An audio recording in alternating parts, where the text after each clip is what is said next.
خصوصا إلى روح سيدنا أحمد بن عيسى المهاجر والفقيه المقدم محمد بن علي وعلي وجميع سادات علي وعلي وصول وفروعهم وإلى حضرة النبي محمد صلى الله عليه وآله وبارك وسلم. الفاتحة. أعوذ بالله من الشيطان الرجيم. بسم الله الرحمن الرحيم.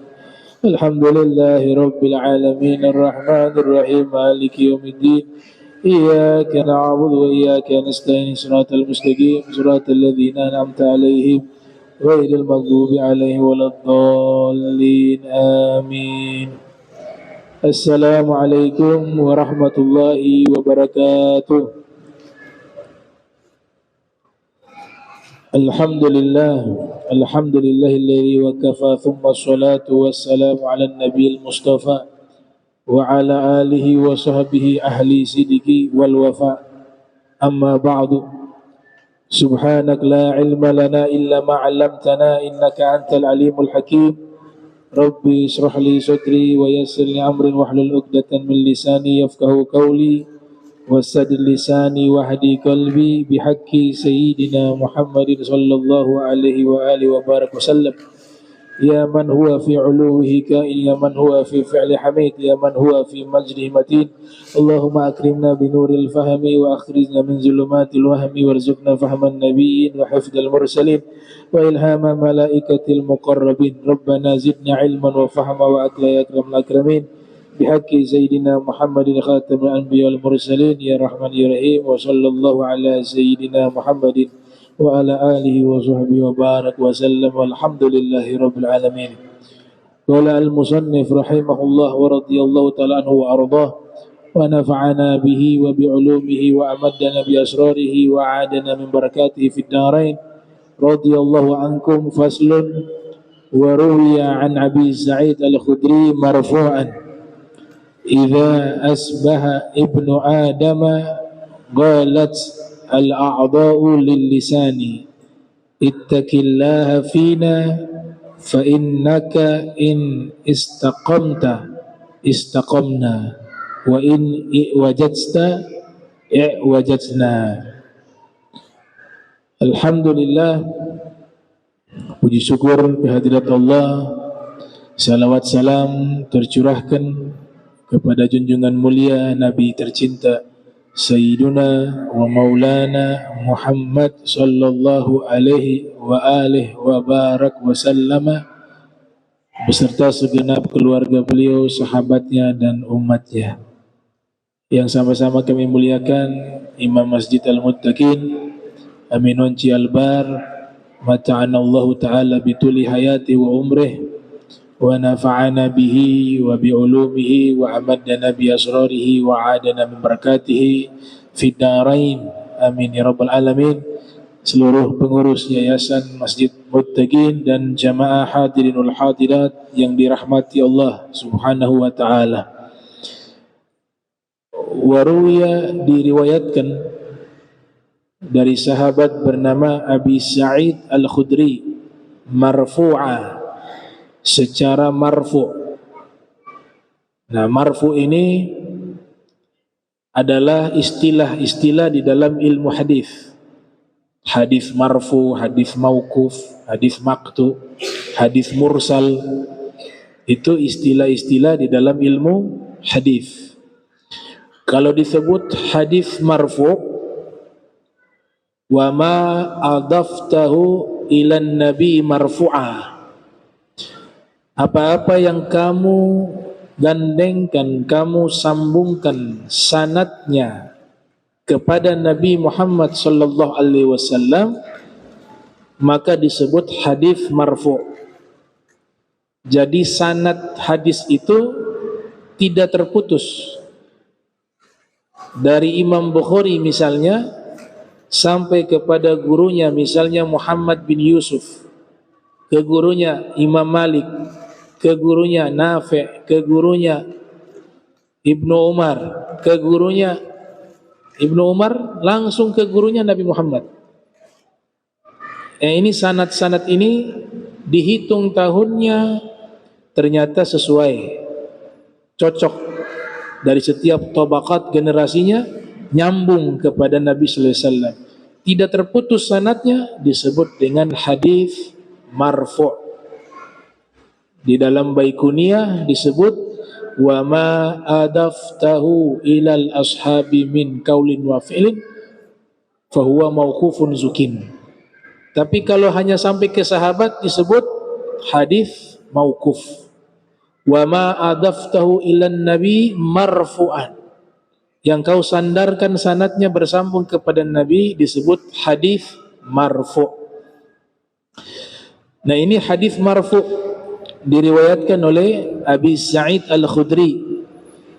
Rasul sallallahu alaihi wa alihi wa barak wa sallama bersabda, "Idza asbaha ibnu adama qalat al-a'dha'u lil-lisani ittaqillaha fina fa innaka in istaqamta istaqamna wa in i'wajajna." Nabi bersabda, setiap anak Adam berada di waktu pagi hari, atau kita terjemahkan setiap anak Adam yang bangun dari tidurnya di waktu pagi.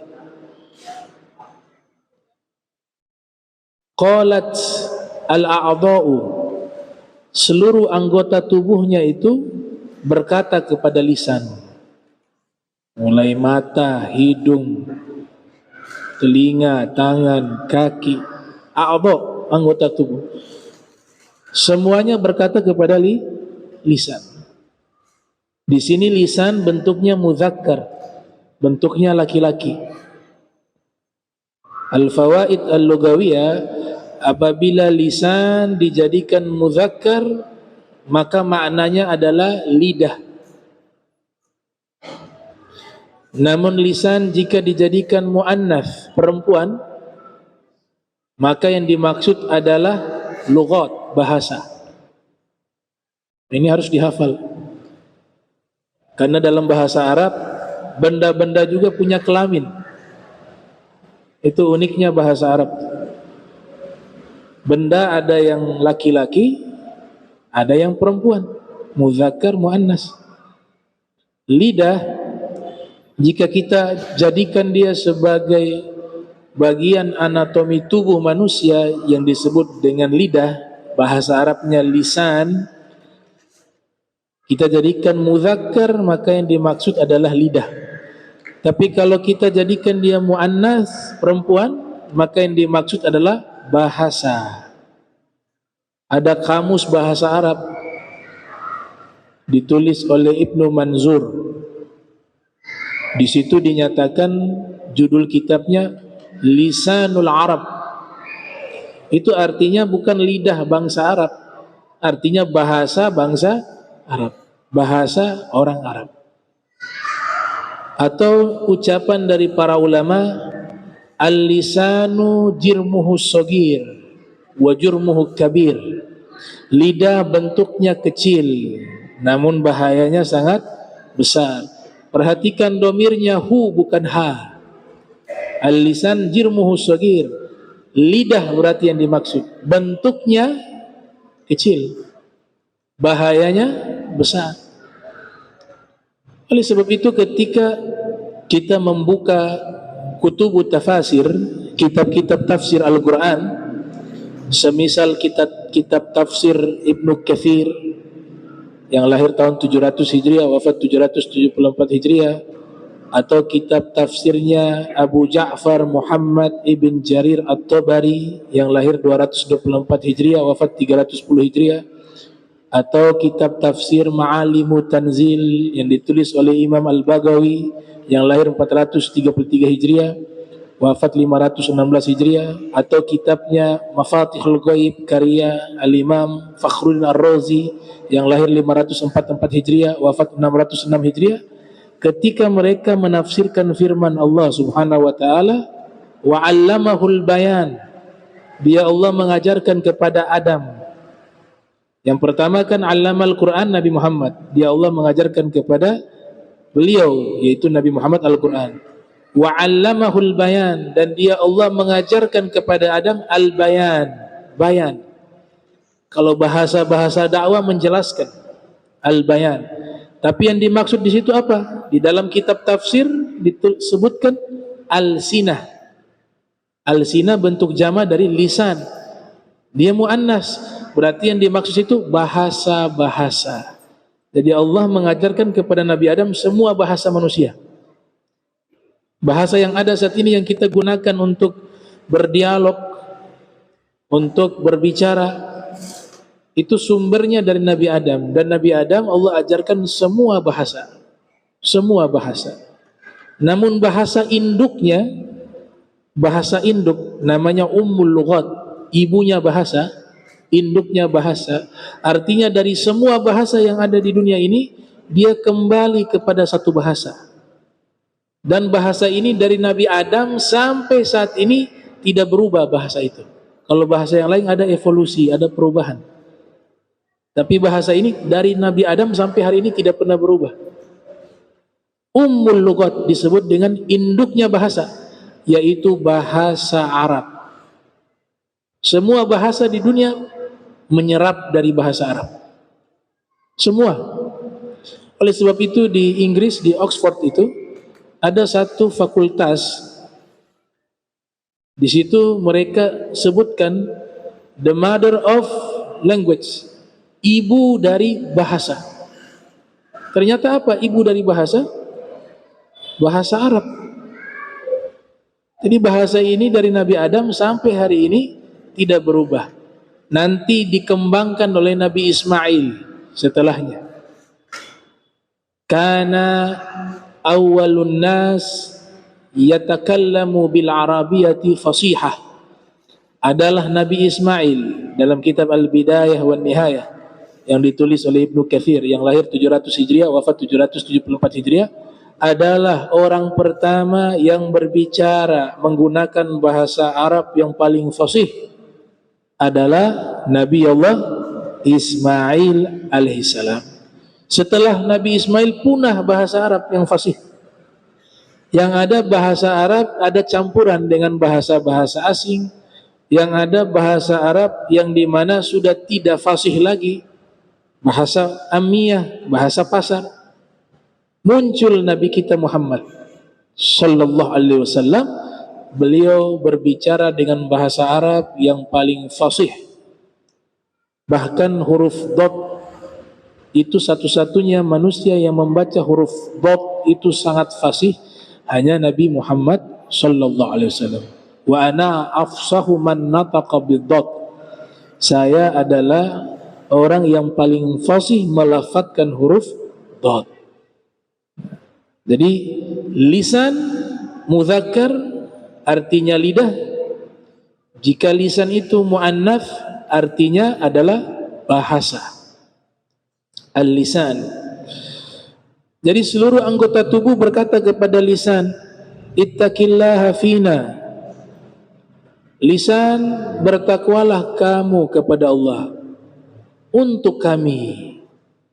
Jadi anggota tubuh mengatakan kepada lidah, bertakwalah kepada Allah untuk kami. Karena dari semua anggota tubuh yang paling mudah melakukan maksiat yaitu lidah. Ya, lidah paling mudah. Dia tidak ada tulang. Tidak ada tulang. Dia kecil.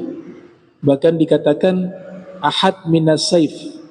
Dia lebih tajam dari pedang. Kalau pedang hanya mengiris fisik yang ada di luar, tapi lisan itu dia bisa mengoyak hati yang tersembunyi dalam sanubari.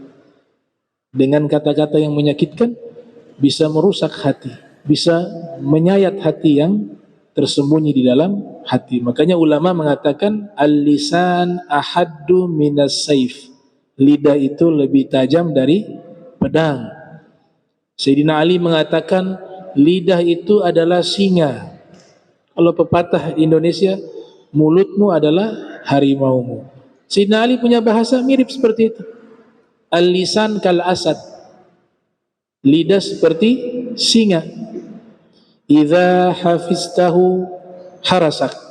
Kalau kau jaga dia, dia jaga kamu. Wa idza atlaqtahu qatalak. Tapi kalau kau lepaskan dia, dia akan membunuh dirimu. Nah, jadi lidah ini anggota tubuh kasih pesan, wahai lidah, kamu takwa kepada Allah, takwa kepada Allah. Fa innaka in istaqamta istaqamna. Kata anggota tubuh, kalau kamu lurus lidah, kami semua lurus. Kalau kamu baik, kami semua anggota tubuh akan menjadi baik. Namun jika kamu bengkok, kamu menyimpang, kamu salah, kamu jahat, maka kami akan ikut menjadi jahat, menjadi bengkok, kata anggota tubuh. Tapi lisan ini sebenarnya bukan yang menjadi raja di anggota tubuh. Tapi apa? Hati. Makanya dalam hadis Nabi katakan, la yastaqimu imanul abd, tidak akan bisa lurus keimanan seorang hamba hatta yastaqima lisanuhu, terkecuali lidahnya ini lurus. Orang yang tukang bohong gak mungkin imannya lurus.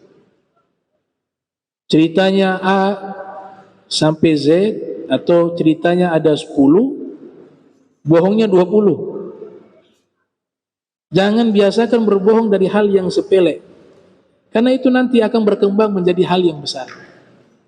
Orang yang berbohong dengan hal-hal yang besar itu karena terbiasa berbohong dengan hal-hal yang sepele. Ulama-ulama hadis sudah memberikan qudwah kepada kita. Imam Bukhari itu tidak menerima periwayatan hadis dari orang yang berbohong. Dan semua ulama hadis ketika ada rawi hadis, walaupun dia ahli ibadah, dia orang yang zahid, dia orang yang berilmu, tapi ketika diketahui orang ini punya kebohongan, track recordnya itu pernah berbohong, mereka hapus dari daftar periwayat hadis. Padahal orang baik mungkin bohongnya 1 kali, sedangkan hadis yang diriwayatkan ada 100. Tapi karena sebab sekali bohong itu, ulama hadis tidak mengambil riwayat dari orang pembohong. Bahkan standarnya Imam Bukhari itu dikatakan lam akbal haditha liman kadzaba alal bahaim. Saya tidak menerima hadis dari orang yang berbohong kepada hewan. Dia berbohong kepada hewan, riwayatnya tidak diambil oleh Imam Bukhari. Imam Bukhari pernah pergi di satu tempat, seorang syekh ini punya riwayat hadis Nabi. Kemudian Imam Bukhari mendapatkan sanad hadis tersebut, mendapatkan hadis tersebut. Sudah selesai mendapatkan hadis itu, dicatat oleh Imam Bukhari. Setelah dicatat, mau pamitan, mau pulang kembali. Jadi hadisnya sudah tertulis, sudah dilihat oleh Imam Bukhari, disurvei oleh Imam Bukhari, diteliti oleh Imam Bukhari. Ini orang pertama ibadahnya bagus, sholat malamnya, sholat wajibnya, semuanya bagus. Kemudian dilihat orang ini akhlaknya bagus, dilihat orang ini juga jujur sepanjang hari tersebut, disaksikan oleh Imam Bukhari. Makanya Imam Bukhari menerima itu dan berilmu. Sudah diterima itu hadis, Imam Bukhari mau pamitan pulang. Ternyata waktu itu dia sedang berada di tempat ternak hewan. Jadi periwayat di sini punya ternak hewan, unta di situ. Imam Bukhari datang, ya Syekh, saya mau pamit kembali pulang. Oh, masya Allah, tolong doakan saya. Didoakan oleh Syekh tersebut. Kemudian kandang unta itu kosong, hewannya ini, untanya sedang ada di luar lagi makan. Dia ambil baskom, kemudian dia memanggil unta-untanya, dia memancing dengan baskom tersebut, seakan-akan sudah disediakan makanan. Imam Bukhari saksikan itu, dilihat baskomnya kosong, unta semua datang, ternyata masuk ke kandang, datang masuk ke kandang.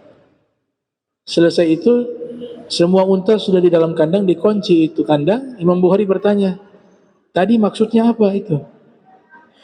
Gak, saya pancing saja mereka untuk makan, agar mereka masuk ke dalam kandang.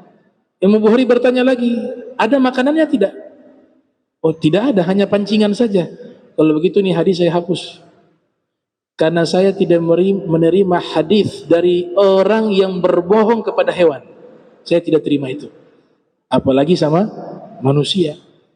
Makanya Imam Bukhari standarnya itu tinggi. Standar penetapan hadis itu sahih itu tinggi. Tapi namanya manusia, penelitiannya tidak semuanya berarti sahih 100%. Paling tidak dia kitab yang paling sahih dibanding kitab-kitab yang lain. Nah ini lisan.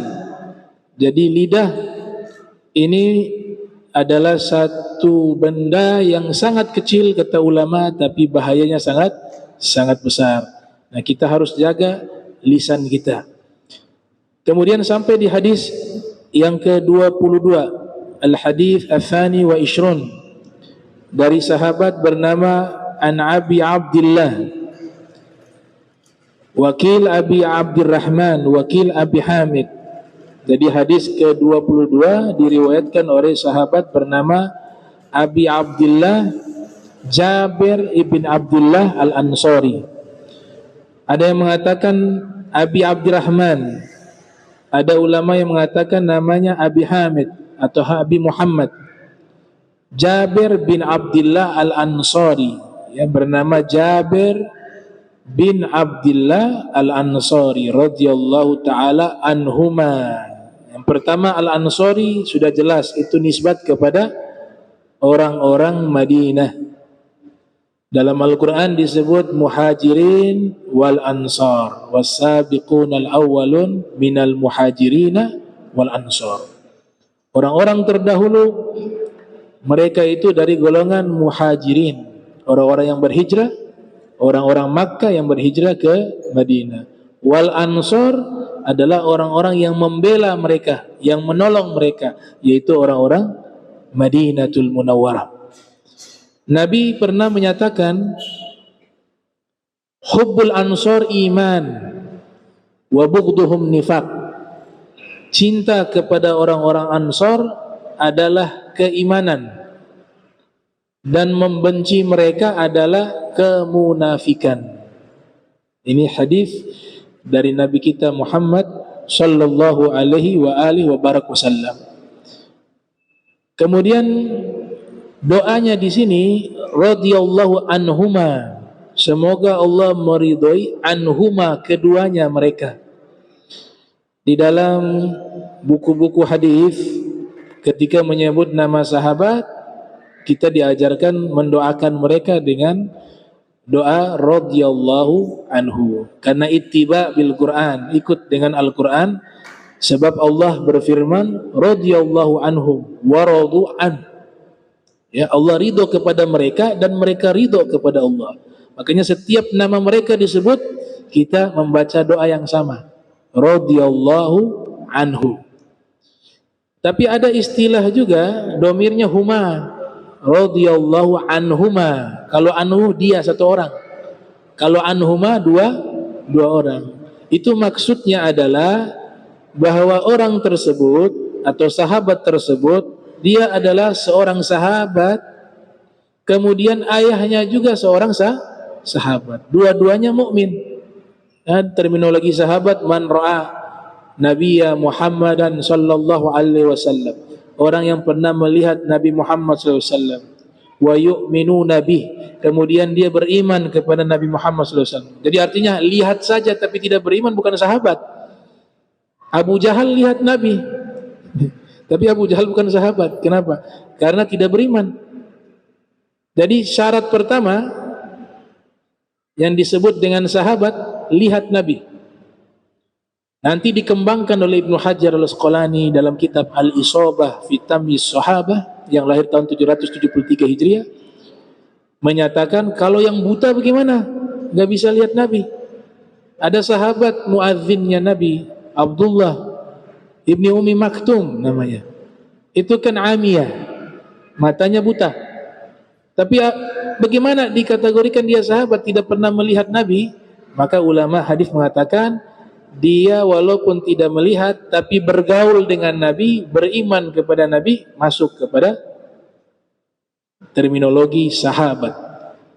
Yang pertama, man ra'a nabiyya orang yang melihat Nabi sallallahu alaihi wasallam, wa yu'minu nabi atau wa amana bihi, dan dia telah beriman kepada Nabi.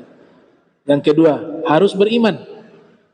Yang ketiga ini penting, wa mata ala imanih, dan meninggal juga dalam keadaan iman. Karena ada yang melihat Nabi, Nabi hidup, dia lihat Nabi, ketemu secara langsung, musyahadah, muwajahah, kemudian beriman kepada Nabi, tapi ketika menjelang wafat murtad.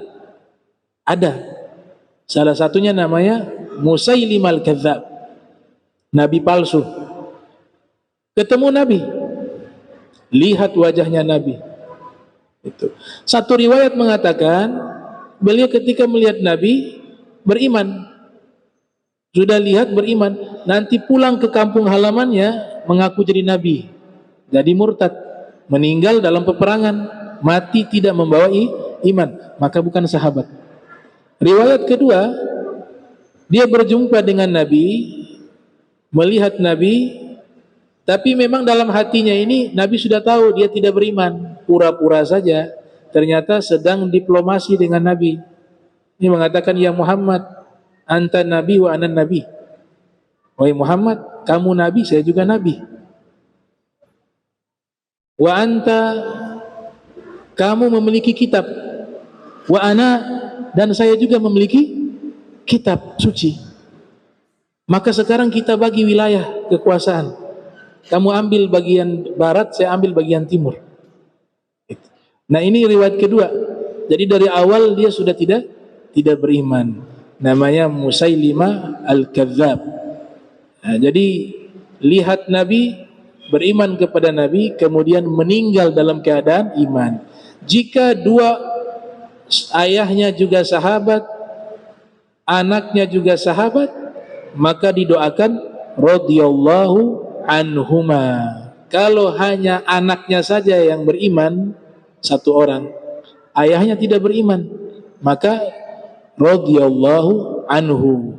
Atau sebaliknya, ayahnya yang beriman, anaknya tidak beriman, yaitu seperti Sayyidina Abu Bakar Siddiq, ayahnya tidak beriman, nanti sudah akhir-akhir, ya sudah akhir-akhir mau meninggal baru beriman.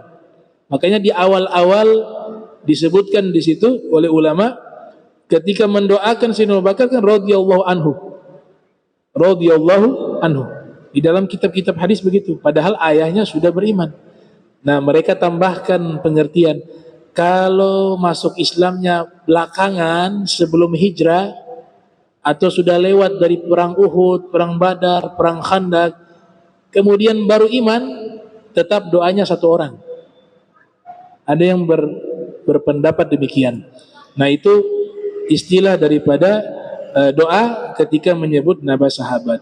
Demikian juga ketika menyebut nama Nabi Muhammad, kita dianjurkan bersalawat, ya, Nabi Muhammad sallallahu alaihi wasallam. Yang paling afdal sigotnya ada salawat dan ada salam.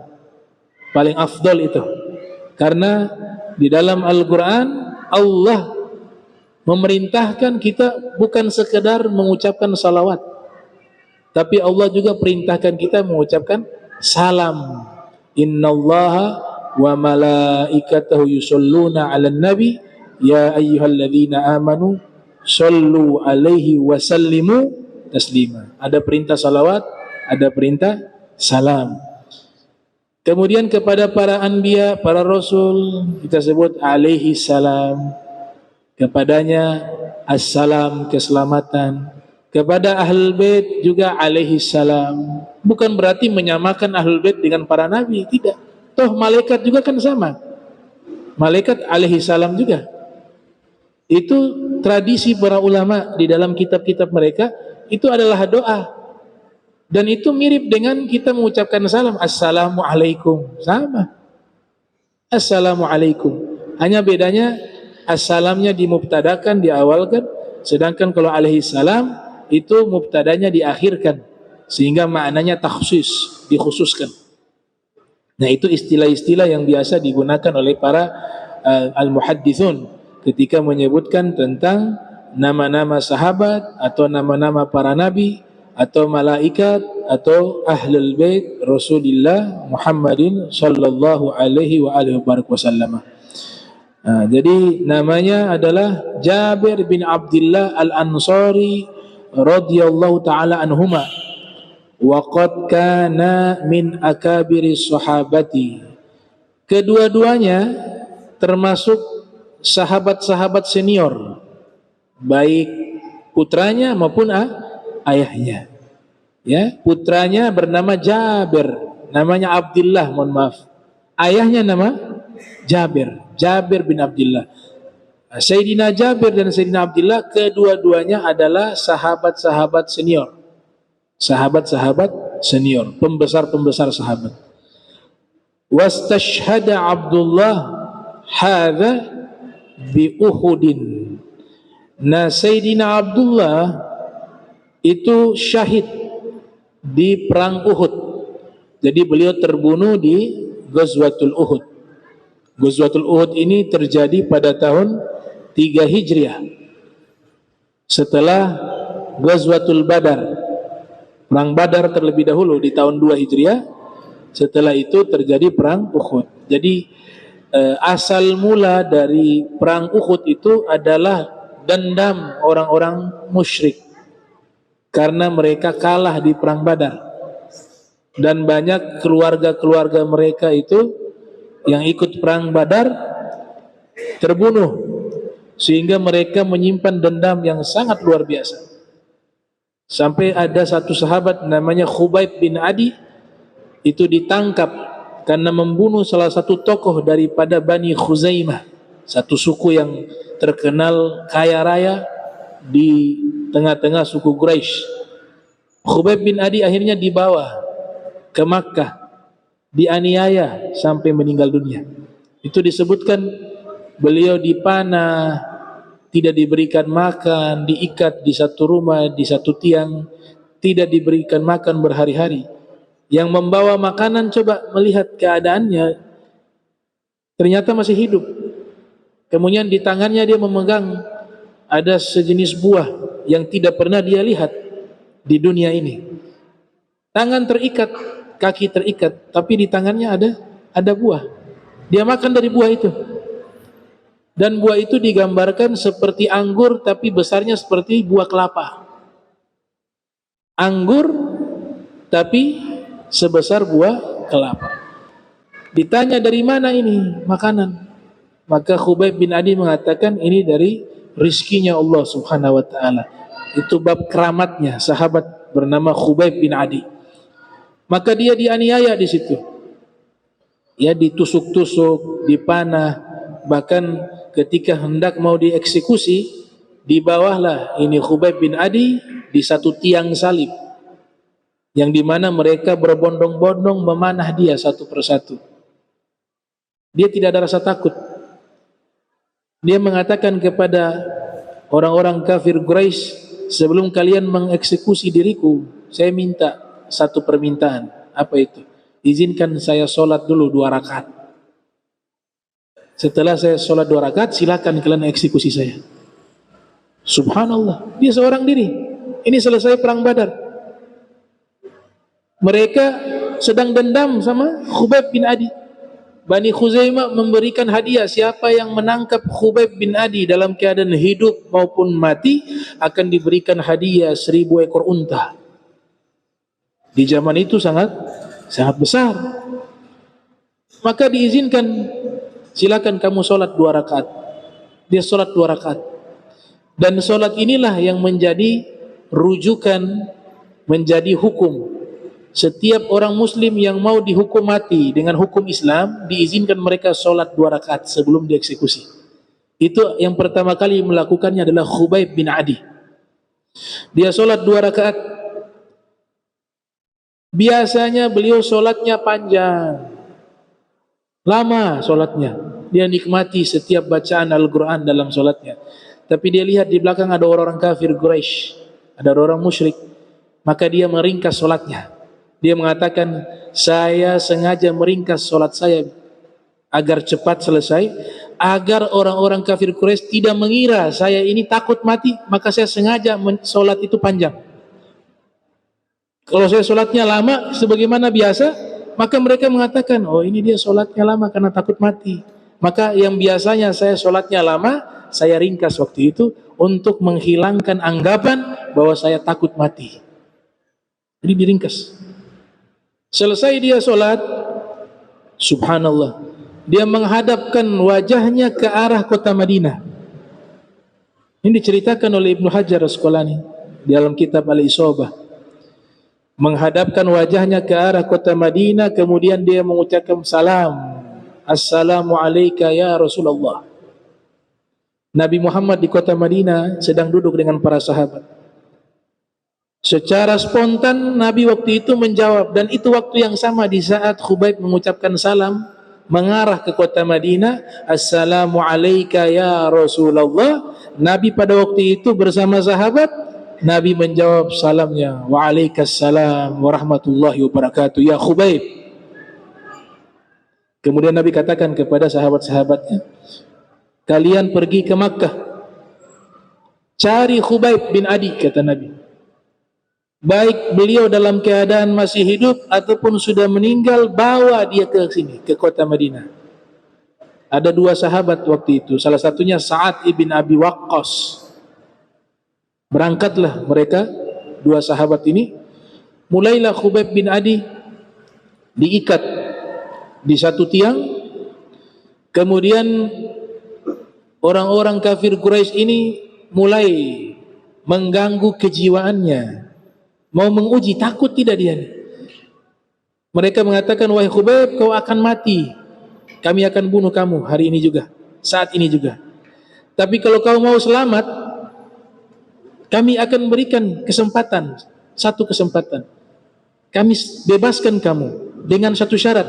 Kamu datang ke Madinah, kemudian kamu jebak Nabi Muhammad untuk menggantikan posisimu. Setelah itu kamu bisa pulang kepada istrimu dan anak-anakmu. Kalau itu kau lakukan, kami bebaskan. Maka Khubayb dengan penuh kecintaan kepada baginda Nabi Muhammad sallallahu alaihi wasallam, ia mengatakan, demi Allah, bagaimana mungkin saya tertawa dengan istri dan anak saya, sedangkan Nabi Muhammad berada di tempat ini, kemudian kalian aniaya Nabi Muhammad. Demi Allah, jangankan seperti itu, satu duri yang diinjak oleh Nabi Muhammad, itu saya tidak ridho rasa sakit tersebut menimpa Nabi Muhammad. Apalagi saya biarkan Nabi Muhammad mengganti posisi saya, kemudian kalian membunuhnya. Itu orang-orang kafir Quraisy bingung. Mereka mengatakan, ma ra'aitu ahadan yuhibbu ahadan kama yuhibbu ashabu Muhammadin Muhammadah. Kami belum pernah melihat ada orang mencintai seseorang seperti ini, sebagaimana kami melihat bagaimana sahabat mencintai Nabi Muhammad sallallahu alaihi wasallam. Maka dia katakan, cepatlah eksekusi, dieksekusi, dipanah sampai meninggal. Setelah meninggal, mereka biarkan di tiang salib tersebut. Datang dua sahabat. Ini kan perjalanan jauh, bukan satu hari, bukan dua hari. Zaman itu bisa 7 hari, bisa 6 hari. Tiba mereka dua sahabat berhari-hari, tiba Khubayb bin Adi mereka temukan masih di tiang salib tersebut. Dan subhanallah, tidak mengeluarkan bau busuk tubuhnya. Justru dia keluarkan bau wangi. Dan jenazahnya masih utuh. Tidak ada itu tampak busuk dari jenazahnya. Seakan-akan mereka katakan, saksi mata, dua sahabat mengatakan, termasuk Sayyidina Sa'ad ibn Abi Waqqas mengatakan, seakan-akan dia baru terbunuh tadi, padahal sudah berhari-hari.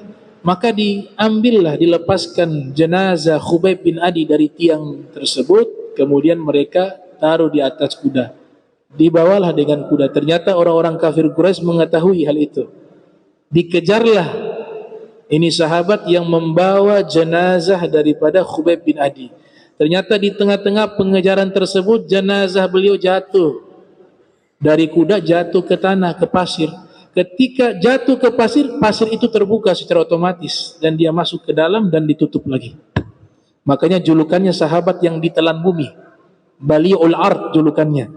Ya, sahabat yang ditelan bumi atau orang yang ditelan bumi. Nah, ini luar biasa.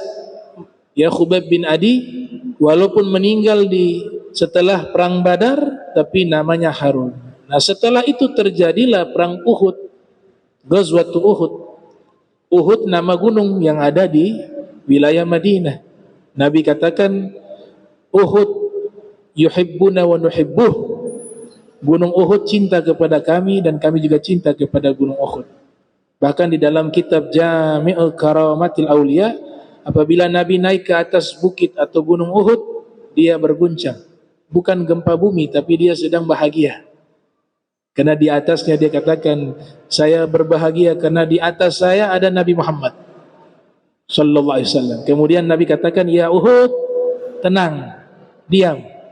Wallahi ana uhibbuk. Demi Allah gunung Uhud, aku Nabi Muhammad cinta kepadamu. Dan Uhud waktu itu menjawab, wa ana kadzalika ya Rasulullah, nuhibbuka. Kami gunung Uhud juga cinta kepadamu. Karena sebab Uhud cinta kepada Nabi Muhammad, Allah jadikan bersama Nabi Muhammad di surga. Nanti di surga ada bukit, itu Jabal Uhud. Dikumpulkan bersama Rasul Muhammad sallallahu alaihi wasallam karena kecintaan. Kalau benda mati saja bisa berkumpul dengan Nabi karena cintanya kepada Nabi, maka lebih layak lagi kita orang yang beriman, yang punya akal dan hati untuk mencintai Nabi Muhammad sallallahu alaihi wa barak wasallam.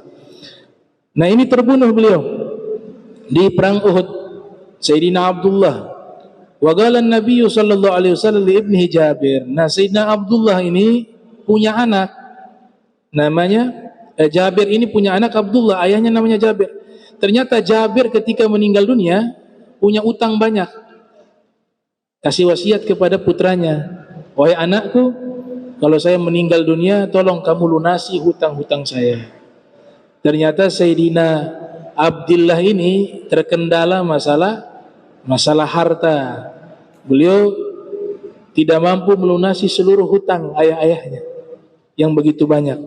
Nah, sehingga dikatakan di sini Sayyidina Abdullah mendatangi Nabi Muhammad sallallahu alaihi wasallam mengadu, wahai Rasulullah, ayah saya punya banyak hutang dan saya tidak mampu melunasi hutang tersebut. Maka waktu itu Sayyidina Abdullah ini, ya, Sayyidina Jabir ini, dia punya anak Abdullah punya kebun kurma. Cuma kebun kurma itu untuk melunasi hutang tidak cukup. Hasil panennya itu diberikan untuk menutupi hutang tidak cukup. Kemudian Nabi katakan, kalau begitu kamu ambil ya setiap batang dari pohon kurma tersebut. Kemudian kamu bawa ke sini, kata Nabi. Dibawalah itu. Ditanya, ada berapa orang yang ayahmu berhutang? Disebutkan ada sekian. Maka batangnya disesuaikan dengan jumlah daripada orang yang ayahmu berhutang kepadanya. Ditancap itu batang kurma. Kemudian Nabi hanya berputar. Saat itu juga tumbuh buah kurma. Ambil karung, kata Nabi. Dipakai karung, dimasukkan tuh kurma. Nah, ini bayar kepada fulan. Sampai semuanya yang ada berapa puluh batang itu tumbuh waktu itu juga, semuanya dilunasi waktu itu juga dengan berkat mukjizatnya Nabi Muhammad sallallahu alaihi wasallam. Dan dia berhutang kepada orang Yahudi, ya, wa kanu minal yahud. Jadi berhutang kepada orang non muslim tidak ada masalah. Berinteraksi dalam perdagangan tidak ada masalah. Jual beli tidak ada masalah. Bahkan memberikan hadiah juga tidak ada masalah. Karena tidak ada sangkut paut dengan masalah akidah, keimanan. Dan ini dilakukan oleh sahabat-sahabat Nabi. Mereka ada kalanya juga berhutang kepada orang-orang non-muslim, ya, dan sebaliknya juga ada orang-orang non-muslim berhutang juga kepada orang muslim. Dalam masalah sosial kita diperintahkan saling tolong menolong, saling membantu. Bahkan Nabi SAW beliau mengatakan kepada Sayyidina Jabir, qadaita dina abik ghafarallahu lak. Nah, dalam riwayat dikatakan, ya Abdullah qadaita daina abika ghafarallahu lak. Wahai Abdullah, kamu telah melunasi hutang ayahmu semoga Allah Ta'ala mengampuni seluruh dosamu. Berarti ini apa? Amalan terpuji. Kita punya orang tua, dia punya hutang, kita sebagai anak melunasi hutang orang tua kita, itu dapat doanya Nabi Muhammad. Kata ulama, doa ini dia berlangsung sampai hari kiamat. Bukan hanya dikhususkan kepada Sayyidina Abdullah, tapi ini khususnya Nabi. Ketika Nabi berdoa, terima kasih ya Abdullah, engkau telah melunasi hutang ayahmu, semoga Allah mengampuni dirimu. Itu perwakilan juga kepada semua anak yang melunasi hutang orang tuanya. Dapat doa ghafarallahu lak dari Nabi Muhammad sallallahu alaihi wasallam, dan pasti diterima oleh Allah Ta'ala, tidak akan ditolak oleh Allah Subhanahu wa Ta'ala. Kemudian diceritakan di sini, Nabi SAW berkata kepada putranya Jabir, yaitu Abdullah.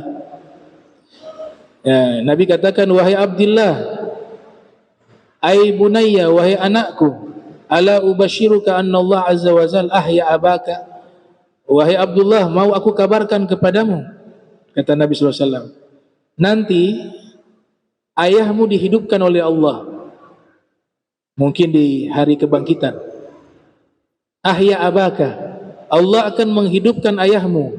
Faqal, maka Allah Ta'ala berfirman kepada ayahmu, tamanna, ayo berangan-anganlah kamu, apa yang kamu mau? Kata Allah Ta'ala kepada Sayyidina Jabir.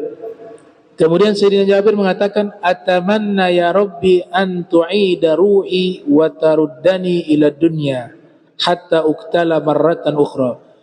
Aku punya angan-angan, wahai Allah, engkau kembalikan lagi ruh ke dalam jasadku, dan kau kembalikan aku hidup kembali di alam dunia, agar aku bisa merasakan terbunuh sekali lagi. Karena terbunuh dalam perangan itu sangat nikmat, kata Sayyidina Jabir. Ya, saya punya angan-angan satu, kau kembalikan ruh ke jasadku, dan kau kembalikan saya hidup kembali ke dunia, untuk saya berjihad dan saya terbunuh sekali lagi, karena saya merasakan kenikmatan yang luar biasa di saat terbunuh. Kemudian Allah Ta'ala menjawab, nah ini luar biasa ini, inni qadaitu annahum ilaiha la yurja'un. Sesungguhnya saya sudah menetapkan ketentuan, namanya qadha. Ada takdir, ada qadar, ada qadha. Ini sudah ketentuan. Sesungguhnya saya Allah sudah menetapkan ketentuan bahwa sesungguhnya mereka orang-orang yang sudah meninggal tidak bisa dikembalikan lagi ke dunia.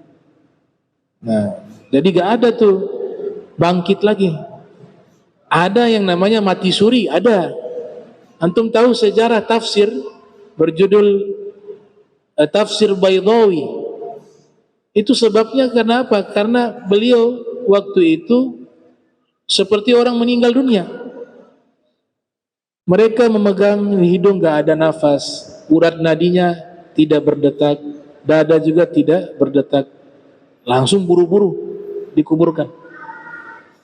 Sudah dikuburkan di dalam kubur, ternyata sadar, belum meninggal dia. Makanya itu orang kalau napas tidak ada, urat nadi tidak bergetar, hati juga atau dada tidak, itu sabar dulu, cek baik-baik dulu. Tahu-tahu dia hanya mati sesaat. Itu ada dalam agama kita.